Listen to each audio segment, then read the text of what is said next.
Un des arguments invoqués par le gouvernement de Pékin pour déclarer que la Chine et Taïwan ne devaient former qu'une seule nation est leur appartenance à la même race. Cependant, si l'on regarde l'Europe, les Suédois et les Allemands sont tous deux issus de la peuplade germanique. Ils sont de la même race, mais personne au monde ne penserait que la Suède et l'Allemagne forment un même pays.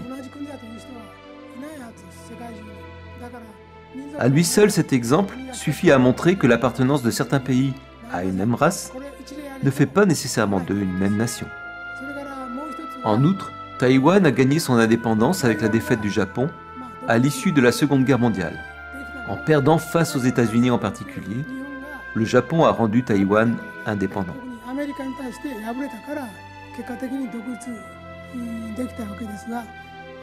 À l'époque, alors que Chiang Kai-shek en était le chef, la République de Chine faisait partie des Alliés.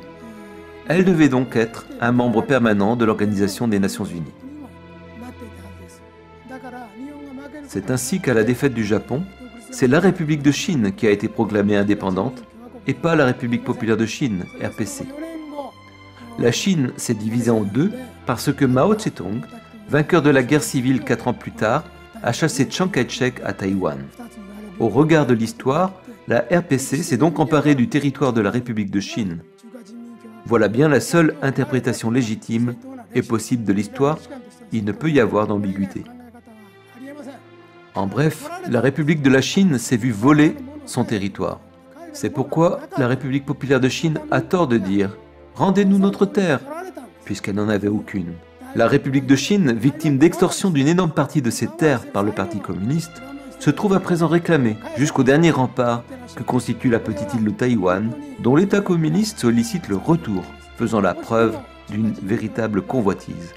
Si la République populaire de Chine était un si bon pays que le peuple de Taïwan aurait plaisir à rejoindre, je n'aurais rien contre. C'est une manière de penser acceptable. L'histoire évolue, et si donc, en adhérant à la Chine, elle pouvait devenir un pays plus grand et exceptionnel, et que ses habitants soient plus heureux, alors cela me conviendrait aussi. Cependant, comme je l'ai mentionné plus tôt, le grand empire chinois est un État totalitaire à part entière. Il faucherait donc les systèmes qui protègent les bases des droits de l'homme dont Taïwan s'est doté par vos efforts au cours des dizaines d'années écoulées, tels que la démocratie et tout ce qui fait de Taïwan un pays libre, en même temps qu'une nation de foi, ce qui importe le plus pour les humains. On peut bien sûr rétorquer que le principe de « un pays, deux systèmes » permet à des régions de disposer de systèmes différents tout en relevant du même pays. Mais cette promesse a déjà été rompue à Hong Kong. On disait que Hong Kong pourrait selon ce principe conserver sa liberté et sa prospérité pendant 50 ans, bien après sa restitution. Cependant, au bout d'un peu moins de 10 ans, Hong Kong commençait déjà à perdre sa liberté, tandis que ses habitants dénonçaient clairement l'appauvrissement de leur pays. Nous pouvons seulement voir là le résultat d'une différence fondamentale dans la façon de penser et que la Chine ne pense pas vraiment ce qu'elle dit. Si Taïwan est abordé à son tour de la même manière, vous devriez demander à la RPC de vous apporter la preuve qu'un pays, deux systèmes, fonctionne bien à Hong Kong. Alors seulement Taïwan peut espérer être protégé 50 ans. La République populaire de Chine annoncera ce système qu'elle ne peut tenir cependant. Nous pouvons donc dire qu'elle ment au niveau international. Je vous remercie de lui dire clairement. Ce que je souhaite, c'est prendre en compte l'opinion des Hongkongais pour créer en Chine continentale un autre parti politique, inspiré de la pensée de Taïwan et de Hong Kong.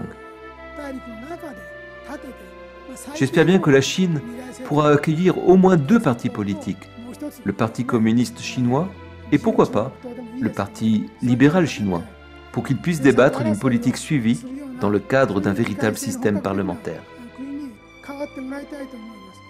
Vous avez tous le droit, et je pense que vous pouvez lui dire, nul besoin de devenir une nation unique si elle ne nous apporte pas le bonheur.